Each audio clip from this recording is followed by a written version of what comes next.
அஸ்ஸலாமலைக்கும். Hi friends, welcome back to my channel. இன்றைக்கி நம்ம சேனலில் ஒரு யூஸ்ஃபுல்லான ரெசிபி தாங்க பார்க்க போகிறோம்.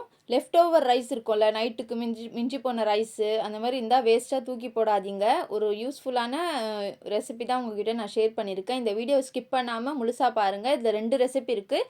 சட்னி ரெசிபியும் அப்புறம் இந்த லெஃப்ட் ஓவர் ரைஸோட வடை செய்ய போகிறேங்க. இந்த வடை செய்கிறதுக்கு தேவையான பொருட்கள் சொல்கிறேன், நோட் பண்ணிக்கோங்க. 1 கப் லெஃப்ட் ஓவர் ரைஸ் எடுத்துக்கோங்க. ரைஸ் ஃப்ளார், அதாவது அரிசி மாவு வந்து ஒரு 1/2 கப் எடுத்துக்கோங்க. ஒரே ஒரு மீடியம் சைஸ் ஆனியன் வந்து இந்த மாதிரி சாப் பண்ணி எடுத்துக்கோங்க. 3 டீஸ்பூன் வந்து தயிர் எடுத்துக்கோங்க. ஹோம்மேட் ரெட் சில்லி ஃப்ளேக்ஸ் வந்து 1/2 டீஸ்பூன் எடுத்துக்கோங்க. 1 இன்ச் இஞ்சி துண்டை வந்து இந்த மாதிரி குட்டி குட்டியாக சாப் பண்ணி எடுத்துக்கோங்க. 1/2 டீஸ்பூன் பெப்பர் பவுடர் எடுத்துக்கோங்க. மல்லி இலை வந்து க்ளீன் பண்ணி குட்டி குட்டியாக கட் பண்ணி எடுத்துக்கோங்க. ஒரே ஒரு சின்ன பச்சை மிளகாய் வந்து குட்டி குட்டியாக கட் பண்ணி எடுத்துக்கோங்க. உங்களுக்கு வேணான்னா ஸ்கிப் பண்ணிக்கோங்க. அப்புறம் கருவேப்பிலையும் க்ளீன் பண்ணிவிட்டு குட்டி குட்டியாக கட் பண்ணி எடுத்துக்கோங்க. தேவையான அளவு உப்பு. 2 டேபிள் ஸ்பூன் வந்து ரவை எடுத்துக்கோங்க.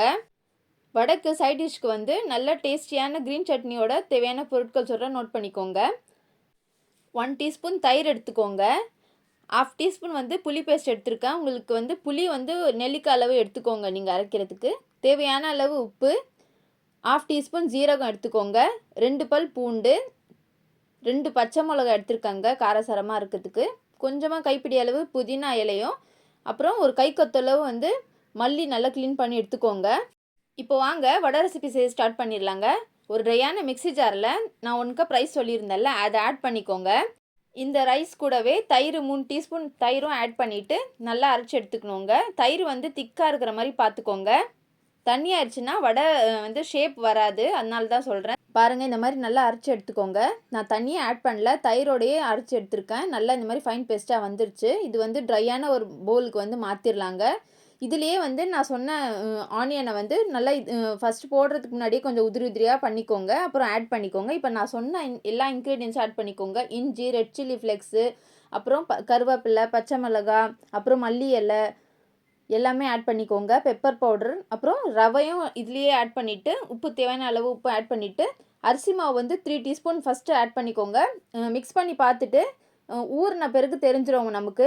ரொம்ப ட்ரையாகவும் இல்லாமல் ரொம்ப லிக்விடாகவும் இல்லாமல் வடை ஷேப்பு வந்து வரணும். அதனால் கொஞ்சம் பார்த்து மிக்ஸ் பண்ணிக்கோங்க. 3 டீஸ்பூன் ஃபஸ்ட்டு மிக்ஸ் பண்ணிவிட்டு நல்லா மூடி வச்சுருங்க. ஒரு 20 மினிட்ஸ் வந்து ரெஸ்ட்டு விட்டுருங்க. ஏன்னா அந்த ரவைலாம் ஆட் பண்ணியிருக்கோம்ல, நல்லா ஊறி வரட்டும். வடை மாவை ரெஸ்ட்டு விட்டுட்டு நம்ம சட்னி அரைச்சிக்கலாங்க. அந்த கேப்பில் நான் சொன்ன எல்லா இன்க்ரீடியன்ஸும் ஜாரில் போட்டு அரைச்சி எடுத்துக்கோங்க. ஐஸ் வாட்டர் இருந்தால் சேர்த்து அரைச்சிக்கோங்க. இது ஒரு சின்ன டிப்ஸு தான். நல்லா க்ரீன் கலரில் இருக்கும் சட்னி. நானும் கொஞ்சமாக ஐஸ் வாட்டர் ஆட் பண்ணிவிட்டு அரைச்சி எடுத்துக்கிட்டேங்க. நல்லா ஃபைன் பேஸ்ட்டாக அரைச்சி எடுத்துக்கோங்க. சட்னி நல்லா டேஸ்ட்டாக இருக்கும். இந்த சட்னி ட்ரை பண்ணுங்கள். நீங்கள் இந்த சட்னி கூடயே சாட் மசாலாவும் போட்டு அரைச்சி எடுத்துக்கலாம், நல்லாயிருக்கும். பாருங்கள், நல்லா அரைச்சி எடுத்துட்டேன். எவ்வளோ க்ரீன் கலரில் வந்திருக்கு பாருங்கள். ஐஸ் க்யூப்ஸ் இல்லைன்னா ஐஸ் வாட்டர் வந்து தேவையான அளவு ஆட் பண்ணிவிட்டு நல்லா சட்னி மாதிரி அரைச்சி எடுத்துக்கோங்க. சட்னி ரெடி ஆயிடுச்சுங்க. இப்போ வாங்க, நம்ம மாவு வந்து 20 மினிட்ஸ் வச்சுருந்தோம்ல, அது ரெடி ஆயிடுச்சான்னு பார்க்கலாம். நல்லா இப்போ பாருங்கள், ரவெல்லாம் நல்லா ஊறி போயிட்டு நல்லா ட்ரை ஆகிடுச்சு மாவு. இன்னும் எனக்கு கொஞ்சம் இது வரணும், கொஞ்சம் ஸ்டிக்கியாக இருக்குது. இன்னும் ஒரு 2 டீஸ்பூன் வந்து நான் அரிசி மாவு வந்து ஆட் பண்ணிவிட்டு மிக்ஸ் பண்ணிக்க போகிறேன். நல்லா பாருங்கள், நல்லா டோ மாதிரி மிக்ஸ் பண்ணி எடுத்தாச்சுங்க.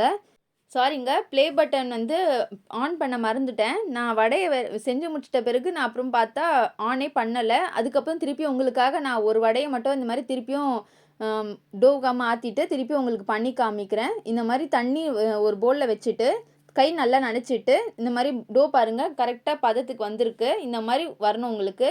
அந்த டோ வந்து எடுத்துட்டு இன்னொரு கையிலையும் நல்லா தண்ணி நனைச்சிக்கோங்க. அப்புறம் வடை ஷேப்புக்கு இந்த மாதிரி பண்ணிவிட்டு ஓட்டை வடை அந்த மாதிரி கூட செய்யலாம். இல்லைனா நீங்கள் கட்லட் ஷேப்புக்கும் செய்யலாம். உங்கள் இஷ்டத்துக்கு என்ன ஷேப் வேணாலும் நீங்கள் செய்யலாங்க. நான் வந்து மெதுவடை ஷேப்புக்கு தான் செஞ்சுருக்கேன். ஏன்னா ஓட்டை இருந்தால் நடு பக்கமும் நல்லா கிறிஸ்பியாக வரும்னு சொல்லி.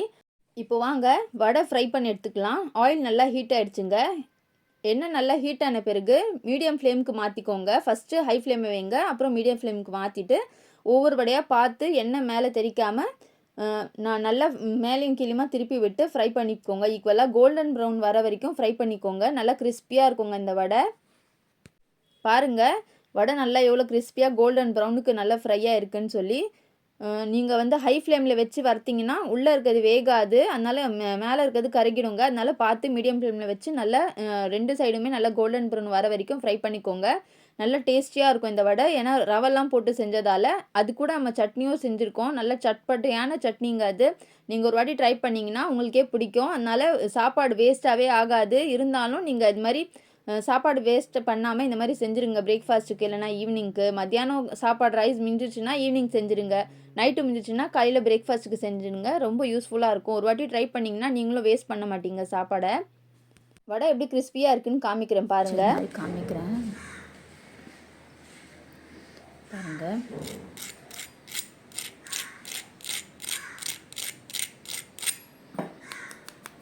கிறிஸ்பியாக இருக்குது. உள்ளே வந்து நான் உடச்சி காமிக்கிறேன்.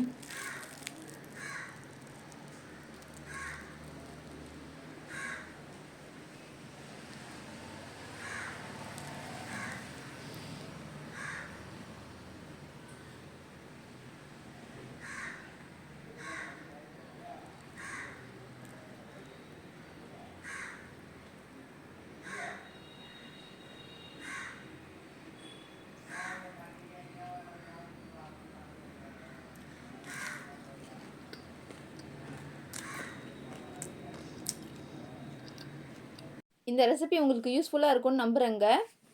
இந்த ரெசிபியை வீட்டில் கண்டிப்பாக ட்ரை பண்ணி பார்த்துட்டு எனக்கு கமெண்ட் பண்ணுங்கள். உங்கள் ஃப்ரெண்ட்ஸ் அண்ட் ஃபேமிலிக்கும் என்னோடய வீடியோவை ஷேர் பண்ணிக்கோங்க. இந்த வீடியோ பிடிச்சிருந்துச்சுன்னா லைக் பண்ணுங்கள், ஷேர் பண்ணுங்கள், சப்ஸ்கிரைப் பண்ணுங்கள். கூடவே பக்கத்தில் இருக்க பெல் ஐக்கானையும் கிளிக் பண்ணிக்கோங்க. அப்போ தான் நான் போடுற அடுத்தடுத்த வீடியோ உங்களுக்கு நோட்டிஃபிகேஷனில் காமிக்கோங்க. இதே மாதிரி இன்ட்ரெஸ்டிங்கான ரெசிபி இல்லைன்னா vlogsஓட உங்களை அடுத்த வீடியோவில் சந்திக்கிறேங்க.